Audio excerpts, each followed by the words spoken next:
नमस्कार, कसे आहात सगळे? चला तर सुरू करूया ठरलं तर मगच्या आजच्या भागाला.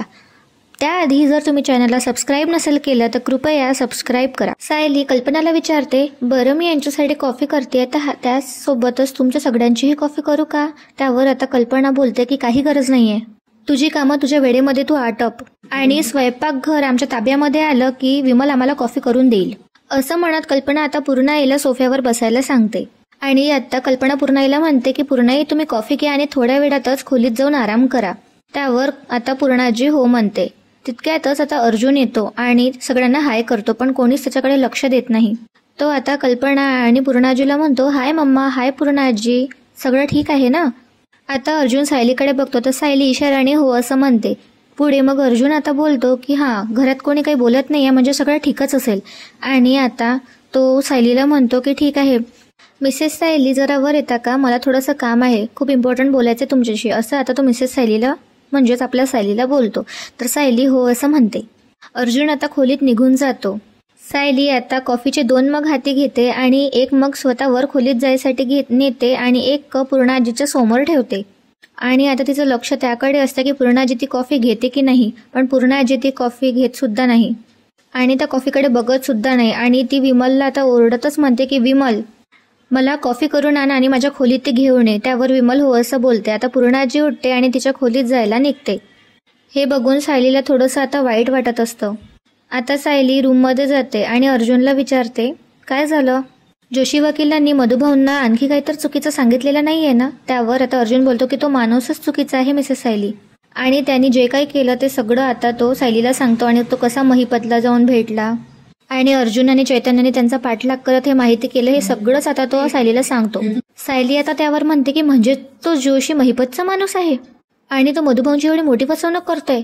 त्यावर आता अर्जुन बोलतो की हो, तो जेव्हा स्वतःहून मधुभाऊची केस घ्यायला आला होता ना, मला तेव्हाच डाऊट आला होता की तो मधुभाऊंची केस घेऊन त्यांना नाही तर साक्षीला सोडवणार आहे आणि तो साक्षीला नाही तर मधुभाऊला फाशी होईल असं बघेल. सायली आता अर्जुनला म्हणते की त्यांचा हेतू काहीही असू देत, पण ते सध्या हे विसरत आहे की मधुभाऊंची ढाल म्हणून तुम्ही त्यांच्या समोर उभे आहेत, पण ही खूप भयानक माणसं आहेत हो. त्यावर आता अर्जुन बोलते की तुम्ही काहीच काळजी नका करू मिसेस सायली, मी तुम्हाला प्रॉमिस करतो की मधुभाऊला काहीही होणार नाही, एक लॉयर म्हणून आणि एक नवरा म्हणून सुद्धा. त्यावर आता सायली बोलते, पण त्यासाठी सगळं काही मधुभाऊंना कळायला हवं ना की हे जोशी आणि महिपतचं काय चाललंय ते. पुढे अर्जुन बोलतो की मधुभाऊ पण आपण ऐकणार आहे का आपलं? त्यावर सायली बोलते की तेही खरंच आहे, त्यांचा तुमच्यापेक्षा जास्त त्या जोशीवर विश्वास आहे. आता अर्जुन सायलीला म्हणतो की तुम्ही एक काम करा, कुसुमला कॉल करा आणि कुसुमताईला सगळं हँडल करायला सांगा. जर तो जोशी काही प्रॉब्लेम क्रिएट करेल तर कुसुमताई ते सगळं हँडल करतील. सायली आता कुसुमला कॉल करते आणि सांगते, कुसुमताई मी तुला एक अशी गोष्ट सांगणार आहे ज्याचा आपण स्वप्नातही विचार केला नव्हता. तो जोशी आहे ना, तो महिपत शिकरेंनी पेरलेला माणूस आहे. आता हे ऐकून कोमलला धक्काच बसतो आणि कुसुम म्हणते काय? पुढे आता सायली कुसुमला सांगते की तो ना मधुभाऊला सोडवणार नाही, पण त्यांना फाशीची शिक्षा कशी होईल हे तो बघणार आहे आणि म्हणूनच तो असले चुकीचे सल्ले देत सुटलाय. पण तू एक काम कर, मधुभाऊला ना नियमित घेऊन जा पोलीस स्टेशनमध्ये आणि त्यांची एकही सही चुकणार नाही असं बघ. त्यावर आता कुसुम सायलीला म्हणते, अरे पण तो जोशी वकील हेच सांगणार मधुभाऊंना की तुम्ही जाऊ नका, सही करायची काही गरज नाही आता. पण आता सायली म्हणते की अरे तू मधुभाऊंचा फोनच बंद करून ठेव ना. तसाही फोन वाजल्याशिवाय ते फोनकडे बघत सुद्धा नाही आणि त्यांना असं जर काही वाटलं तर सांग की बॅटरी गेली होती फोनची म्हणून फोन बंद पडलाय, पण त्यांना नियमितपणे पोलीस स्टेशनमध्ये घेऊन जात जा. त्यावर आता कुसुम म्हणते, बरं मी मधुभाऊंचा ना त्या जोशीशी बोलणंच नाही होऊ देणार. त्यावर आता सायली कुसुमला म्हणते की हे बघ कुसुमताई, फक्त 1-2 दिवसाचीच गोष्ट आहे, त्यानंतर त्या जोशी वकिलाचं खरं रूप हे मधुभाऊंसमोर आणतीलच. त्यावर आता कुसुम म्हणते ठीक आहे असं म्हणत आता कुसुम फोन कट करते. आता अर्जुन सायलीकडे म्हणत बोलतो, तुमचा जो माझ्यावरचा कॉन्फिडन्स आहे ना सायली, तो मी खोटा पडू देणार नाही. मी असं जाळं टाकणार की त्यात तो जोशी कन्फर्म अडकेल असं आता तो म्हणतो. इकडे आपल्याला बघायला मिळतं की नागराज बेडवर बसलेला असतो आणि तो फोन बघत असतो. तितक्यातच प्रिया काका काका असं म्हणत त्याच्याजवळ येते, पण नागराज तिच्याकडे थोडंही लक्ष देत नाही. त्यावर आता प्रिया बोलते, काका मी तुम्हाला डिस्टर्ब तर नाही करतेय ना? त्यावर नागराज बोलतो की हो करतेय आणि तिला म्हणते, काय आहे तुझं, पटापटा बोल काय आहे आणि निघ इथून. त्यावर आता प्रिया बोलते, काका असं का वागताय हो माझ्याशी? मान्य आहे की अर्जुन सोबत लग्न करायचा प्लॅन माझा फसला, म्हणून का आता तुम्ही मला ही शिक्षा देणार आहात? आधीच तुम्ही मला इतकं धमकवलं, आश्रमातली पोटली मला दाखवली, अशाने आपली टीम कशी टिकणार आहे हो? त्यावर आता नागराज बोलतो, आपली टीम होती कधी आपली टीम? त्यावर प्रिया बोलते, असं काय बोलताय काका? महिपत किती डेंजरस आहे हे मला तुम्हाला सांगायची गरज नाही आहे काका. त्याच्या काही मनाविरुद्ध झालं ना तो तुम्हाला असं उडवेल म्हणून मी तुम्हाला सांगतेय, असं ती आता नागराजला म्हणत असते. आणि ती पुढे बोलते की अशा वेळेला ना आपण दोघांनी एक टीम केली पाहिजे आणि आपण साथ दिली एकमेकांची तरच आपण त्या महिपतचा सामना करू शकू. त्यावर नागराज आता हसतच बोलतो, तू माझी साथ देणार? ज्या बापानं अनाथ असताना तुला घर दिलं, छप्पर दिलं, अन्न दिलं, त्या बापाची तू होऊ शकली नाहीस, त्याचा विश्वासघात केला आणि तू माझी काय होशील? आणि तू माझा कसा काय साथ देणार मग? आणि हो, त्या महिपतपेक्षा ना मला तुझ्यापासून सावध राहायला हवं प्रिया, असं आता नागराज सगळं प्रियाला म्हणत असतो. त्यावर प्रिया बोलते की नाही नाही काका, तुमचा गैरसमज होत आहे. मी तुम्हाला काका प्रॉमिस करते की मी तुमच्या अपोजिट कधीच जाणार नाही. पण ती मला माझी पोटली द्याल का परत? त्यावर आता नागराज उठून उभा होतो आणि म्हणतो अच्छा. नागराज आता पुढे प्रियाला बोलतो की अच्छा, म्हणजे ही सगळी नाटकं, ही सगळं मस्का लावणं तुझं त्यासाठी चाललंय. पण प्रिया, मला तुला सांगायला अतिशय आनंद होता की तू हे सगळे इतक्या वेळपासून करत आहे ना, ते सगळं तुझं वाया गेलं. ती पोटली तुला कधीच मिळणार नाही. त्यावर आता प्रिया बोलते, आणि जर मी असं काय केलं ज्याने आपला खूप फायदा होत असेल तर द्याल का मला माझी पोटली परत? त्यावर आता नागराज बोलतो, असं काय करणार आहेस तू? आता मनातच प्रिया बोलते की सुभेदारांची सून होणार आहे, म्हणजे तुम्हा राक्षसांपासून कायमची माझी सुटका. आता नागराज त्यावर तिला विचारतो, काय आहे डोक्यात? काही चाललंय का की फक्त अशी हव्यामध्ये गोष्टी करत आहे? त्यावर प्रिया बोलते, नाही, प्लॅन आहे माझ्या डोक्यात सध्या. अर्जुनशी लग्न करून आपल्याला जे काही मिळालं असतं ते सगळं आपल्याला या प्लॅनमधून मिळेल. फक्त मी काय करणार आहे ना हे आता तुम्हाला सांगत नाहीये. एकदा माझा प्लॅन सक्सेसफुल झाला की तुम्हाला कळेलच ना. त्यावर आता नागराज बोलतो की म्हणजे प्लॅन ब्लिन काहीच नाहीये थोडक्यात, नुसतं तोंडाच्या वाफ्या. हट, त्या अर्जुनशी लग्न होण्यापूर्वी माझं अर्जुनशी लग्न होणार करत बसलीस, पण हाती काय आलं? एक नारळ, नुसतं नारळ. आणि यावेळीही असंच होणार आहे. बस आता माझ्या तुझ्यासाठी इतकाच वेळ होता, चल निघ आता, असं आता तो प्रियाला पुढे म्हणत असतो. प्रिया बोलते की जाते, पण माझी पोटली? त्यावर आता पुढे नागराज बोलतो की मिळणार नाही आणि पुन्हा यापुढे माझ्याशिवाय विषय काढायचा नाही, माझ्या समक्ष हा विषय कधीच तू याच्या पुढे काढायचा नाही, कळलं? चल निघ आता, असं आता तो प्रियाला म्हणतो. प्रिया आता मनातच बोलते की मी अश्विनच्या नावाचं मंगळसूत्र घालून तुमच्यासमोर येईल ना, तेव्हाच तुमचा माज उतरेल आणि तो दिवस काही फार दूर नाहीये, असं म्हणत आता ती तिथून निघून जाते. इकडे सायली अर्जुनला म्हणते की मधुभाऊच्या काळजीने खूप अस्वस्थ वाटतंय आणि काय करावं हे सुचतच नाहीये. त्यावर अर्जुन बोलतो की तुम्ही काळजी करू नका, मी तुम्हाला सांगितलं होतं ना मिसेस सायली की मी मधुभाऊंना काहीच होऊ देणार नाही. त्यावर सायली म्हणते की म्हणजे तुम्ही नेमकं काय करणार आहात? अर्जुन म्हणतो की सांगतो, मला आधी माझा प्लॅन सुरू तरी करू दे. असं म्हणत आता अर्जुन चैतन्याला कॉल करतो. आपल्याकडे 2 इन्फॉर्मर्स आहे ना, प्रशांत आणि सिद्धेश, त्यांना कॉल कर आणि उद्या मला ऑफिसमध्ये भेटायला सांग, असं आता तो चैतन्याला म्हणतो. त्यावर आता चैतन्य बोलतो की ओके, लगेच त्यांना कॉन्टॅक्ट करतो आणि त्यांना बोलावून घेतो. सायली आता अर्जुनला म्हणते की कोणाला बोलायला सांगितलं तुम्ही, कोणाला बोलावणार आहात उद्या ऑफिसमध्ये? त्यावर अर्जुन बोलतो की लॉयर्सला हेल्प करणारी काही अशी माणसं असतात जे कधी इन्फॉर्मर्स असतात किंवा कधी कोर्टसमोर उभं राहून ते साक्ष देतात आणि ती अशी साक्ष देतात की समोरचा खरा बोलून टाकतो. क्रिमिनल्सला ट्रॅप करण्यासाठी अशा माणसांचा उपयोग आपल्याला करता येतो आणि आता अशाच ह्या 2 माणसांची हेल्प घेऊन मी त्या जोशीला अडकवणार, कारण तो जोशी ॲडव्होकेट कमी आणि क्रिमिनलच जास्त आहे, असं तो सायलीला सांगतो. इकडे आता प्रिया प्रतिमाजवळ येते आणि नाटकं आपली परत ती सुरू करते आणि म्हणते की आई, अगं लग्नात जे काही झालं त्यानंतर सुभेदारांसोबत आपला काही कॉन्टॅक्टच झाला नाहीये. तुला आता बाबांनी परवानगी दिली आहे ना तिथे जायची, तर मग आपण जाऊया ना, पूर्ण आजी कल्पना मम्मीला भेटूया.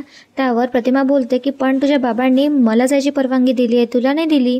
त्यावर आता प्रिया बोलते, अगं पण जर मी एकदा तिथे जाऊन आली तर बाबा मला काहीच नाही बोलणार अगं, खरंच. पुढे आता प्रिया नाटकं करत म्हणते की आणि आता तुला जे वाटतंय ना गं, तुझ्या मनात जे आहे तेच माझ्या मनात आहे. ह्या न झालेल्या लग्नांमुळे ना 2 घरांचे संबंध तुटायला नको गं. आता प्रतिमा जरा विचार करते आणि तिला बरं, पण आता ना असं पुढे ती म्हणते की सगळे तिकडे खूप चिडले असतील, आपण 2-3 दिवसांनी जाऊया, म्हणजे त्यांचा राग जरा शांत झालेला असेल. त्यावर प्रिया म्हणते 2-3 दिवसांनी? अगं पण 2-3 दिवस का थांबायचं आहे? आणि जर त्यांचा राग तुझ्यावरचा कमी व्हायच्याऐवजी वाढला तर? आणि जर असं झालं तर त्या सगळ्यांचा त्रास तुला होईल की नाही, असं आता ती प्रतिमाला म्हणते. प्रतिमाला आता डाऊट येतो आणि ती मनात म्हणते की हिने सकाळी माझ्या हातातला कप घेऊन तो फोडला आणि आता हिला माझी काळजी वाटत आहे, अशी का वागतेय ही, असं प्रतिमा मनातच आता बोलत असते. प्रिया पुढे बोलते की आई जाऊया ना, मला सगळ्यांची खूप आठवण येते, मामा मामी, पूर्णाजी. त्यावर आता प्रतिमा बोलते की जाऊया आणि तिथून ती निघून जाते. प्रियाला आता फारच आनंद झालेला असतो. इकडे आता दुसरा दिवस उगवतो आणि अर्जुन ऑफिसला जायला निघत असतो.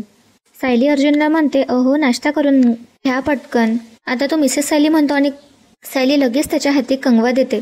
आता अर्जुन कंगवा करत तिच्याकडे बघत असतो. परत आता अर्जुन मिसेस सायली म्हणाच्या आतच सायली रुमाल देते आणि तो तिच्याकडे बघून स्माइल करतो.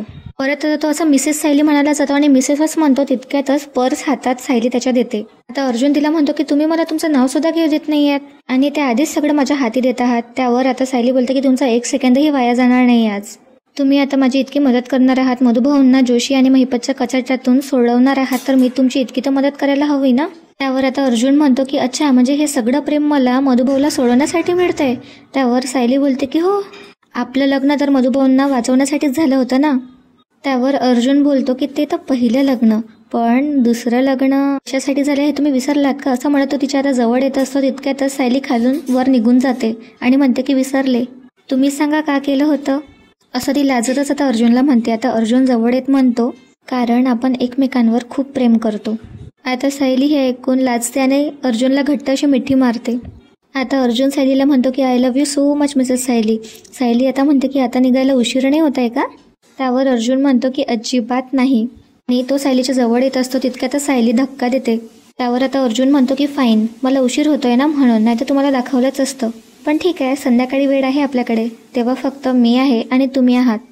सायली आता अर्जुनला म्हणते एक प्रश्न विचारू का, खूप काळजी वाटते मला, मधुभाऊंच्या केसमध्ये काही वाढता नाही ना होणार.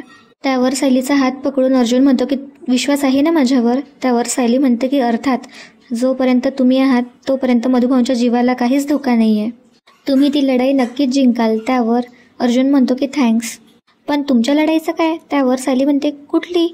त्यावर आता अर्जुन बोलतो की जशी माझी महिपत सोबत आहे तसंच तुम्हाला सुभेदार फॅमिलीशी लढायचं आहे. त्यावर आता सायली बोलते तुम्ही काय बोलताय, कोणाची तुलना कोणाशी बोलताय, कोणाशीही तुलना नका करू तुम्ही माझ्या माणसांची. त्यावर आता अर्जुन बोलतो 1 सेकंड, खालच्या मजल्यावर जी माणसं आहेत ना ते खूपच डेंजरस आहे, तुम्हाला माहीत नाही आहे. त्यावर आता सायली चिडतच म्हणते माझ्या माणसांबद्दल बोलताय तुम्ही, विसरू नका. त्यावर आता अर्जुन म्हणतो खूपच फ्रेश वाटतंय आता, सकाळ सकाळी आता बायकोचा ओरडा खाल्ल्यावर खूपच अशी एनर्जी येते, असं तो सायलीला चिडवतच आता म्हणत असतो. त्यावर आता अर्जुन म्हणते की मला थोडीशी अजून एनर्जी मिळाली असती तर मी लगेच गेलो असतो. त्यावर आता सायली पोहे देत म्हणते की हे घ्या, तुम्ही नाश्ता करून घ्या, बसा इथे बसा, निवांत खा, वेळ होतोय ना. त्यावर आता अर्जुन सायलीचा हात पकडत म्हणतो तुम्ही नाश्ता केला. त्यावर सायली म्हणते तुमच्या आधी. त्यावर आता अर्जुन सायलीला खाली बसवतो आणि म्हणतो चला आपण एकत्र नाश्ता करूया. आता दोघेही एकमेकांना प्रेमाने घास भरवतात. सायली सुद्धा अर्जुनला आता घास भरवत असते. इकडे मधुभाऊ नाश्ता करत असतात. तितक्यातच आता कुसुम तिथे येते आणि पुढे मधुभाऊला ती म्हणते मधुभाऊ चहा झाला की आपण पोलीस स्टेशनला जाऊया ना सही करायला, आणि येताना भाजी आणू. त्यावर आता मधुभाऊ म्हणतो की मी भाजीपाला वगैरे आणायला तूच जा, मी घरातून बाहेर पडणार नाही. त्यावर पुढे कुसुम म्हणते की मधुभाऊ सही तर करायला हवी ना. त्यावर मधुभाऊ म्हणतो ते जोशी वकील म्हणालेत ना की रोज तिथे जाऊन सही करायची गरज नाही म्हणून. त्यावर कुसुम म्हणते की पण ते कालच म्हणाले ना जा म्हणून. मधुभाऊ म्हणते अरे पण आज थोडी म्हटलंय त्यांनी काही जा म्हणून, ते तर त्यांनी काल म्हटलं होतं, मी त्यांना फोन करून विचारतो. त्यावर कुसुम म्हणते की नाही कॉल नका करू त्यांना, ते कामात असतील हो काही, आणि काल त्यांनी म्हटलं ना मी सांगितलं तसंच करायचं आहे म्हणून, काल बघितलं ना तुम्ही किती वैतागून बोलले होते ते. त्यावर मधुभाऊ म्हणतात हो. पुढे आता कुसुम म्हणते की मी काय म्हणते मधुभाऊ, तुमचे पाय सुद्धा मोकळे होतील आपण बाहेरून जाऊन आलो की, तुमचे पाय अकडतात, गुडघे दुखतात, त्यानिमित्ताने ना आपलं एक फिरणं होईल ना, आणि जर सही केलीस तुम्ही तर त्यांनी आपलं काय नुकसान होणार आहे, असं आता ती मधुभाऊला कन्व्हिन्स करत असते. पुढे ती म्हणते चला ना मधुभाऊ, मला एकटीला जायचा कंटाळा आलाय. इकडे आता जोशी मधुभाऊला कॉल करायला घेतात पण मधुभाऊंचा फोन बंद येत असतो. आता वैतागून जोशी वकील म्हणतो की हा मधुभाऊ याचा फोन बंद करून का बसलाय, आज जर त्यांनी पोलीस स्टेशनला जाऊन सही केली ना तर साहेब मला सोडणार नाही, जीव घेतील ते माझा, असं आता म्हणत त्याला जाम टेन्शन आलेलं असतं. कुसुमने पण इकडे मधुभाऊंचा फोन बंद करून ठेवला असते. पुढे आता कुसुम मधुभाऊला म्हणते की चला ना मधुभाऊ, तुमचा वय जास्त आहे म्हणून त्या जोशी वकिलाने तुमच्यासाठी सूट घेतली आहे, पण तुमचा वय कुठे इतकं जास्त आहे, असं आता ती म्हणत असते. तर मधुभाऊ म्हणतो नाही मी आजही रोज तिथे जाऊन सही करू शकतो. पुढे आता मधुभाऊ कुसुमला म्हणतात की हो चल जाऊन येऊस आपण, तू पटकन उरकून घे. त्यावर आता कुसुम हो म्हणते. इकडे आता प्रिया रविराजकडे येते आणि नाटकं करत ती बाबा असा आवाज देते. त्यावर आता रविराज म्हणतो या आता आणखी कसली चिडचिड करायला आलाय. त्यावर आता प्रिया तिचे नाटकं सुरू करते आणि म्हणते नाही बाबा खरंच सॉरी, मी असं आईसोबत वागायला नको होतं, पण मी काय करू, माझी मनस्थिती इतकी विचित्र झाली आहे ना की माझा राग गणावर होतो. त्यावर आता रविराज म्हणतो की मी समजू शकतो बाळा, जर दुसरी कोणीही मुलगी असते ना तिची अवस्था ही अशीच झाली असती, पण तू जितक्या लवकर या सगळ्यातून बाहेर पडशील तितकं तुझ्यासाठी चांगलं आहे. त्यावर पुढे प्रिया बोलते की बाबा मलाही असंच वाटतंय, म्हणून मी आता असं ठरवलंय की जे काही झालं ना ते सगळं विसरून नव्याने सुरुवात करायची. त्यावर रविराज म्हणतो म्हणजे?